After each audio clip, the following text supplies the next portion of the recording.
Hi hello, ഇന്ന് നമ്മൾ പപ്പായ തോരനാണ് വയ്ക്കാൻ പോകുന്നത്. അപ്പോൾ നമുക്ക് നേരെ വീഡിയോയിലോട്ട് പോവാം. അപ്പോൾ നമ്മൾ സ്റ്റൗവിൽ ചീനിച്ചട്ടിയൊക്കെ എടുത്ത് വെച്ചു. എന്നിട്ട് ഓയിൽ ഒഴിച്ചു ആവശ്യത്തിന്. അതിലേക്ക് കടുക് ഇട്ട് കൊടുത്തു.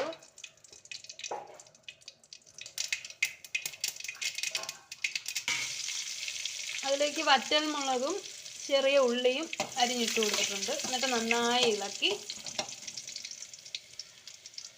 അത് നല്ല ബ്രൗൺ കളർ ആവുന്നത് വരെ ഒന്ന് എണ്ണയിലിട്ട് മൂപ്പിക്കണം. ഇനി അതിലേക്ക് കറിവേപ്പില ഇട്ടു. നമ്മൾ അരിഞ്ഞ് വെച്ച പപ്പായ ഇട്ട് കൊടുത്ത് നന്നായി ഇളക്കണം.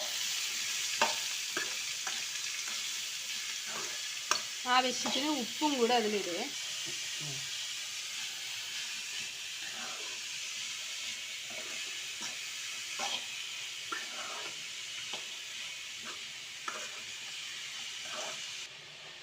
എണ്ണയിൽ നന്നായിട്ട് കപ്പയ്ക്ക് ഇളക്കി വെച്ചിരിക്കുകയാണ് കേട്ടോ.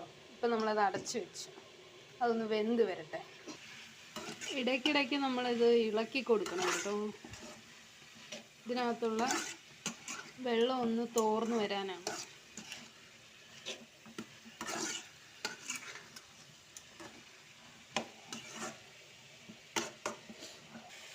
അങ്ങനെ നമ്മുടെ പപ്പായ വെന്തിരിക്കുകയാണ്. ഇനി അതിലേക്ക് നമ്മൾ അരപ്പിടാൻ പോകുന്നു.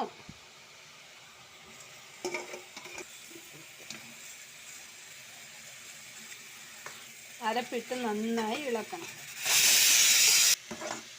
അങ്ങനെ നന്നായി മിക്സ് ചെയ്ത് കൊടുക്കണം കേട്ടോ. അങ്ങനെ നമ്മുടെ പപ്പായ തോരൻ റെഡി ആയിക്കൊണ്ടിരിക്കുന്നു. അങ്ങനെ പപ്പായ തോരൻ റെഡി ആയിരിക്കുന്നു. അപ്പോൾ എല്ലാവർക്കും ടാറ്റാ, ബൈ ബൈ.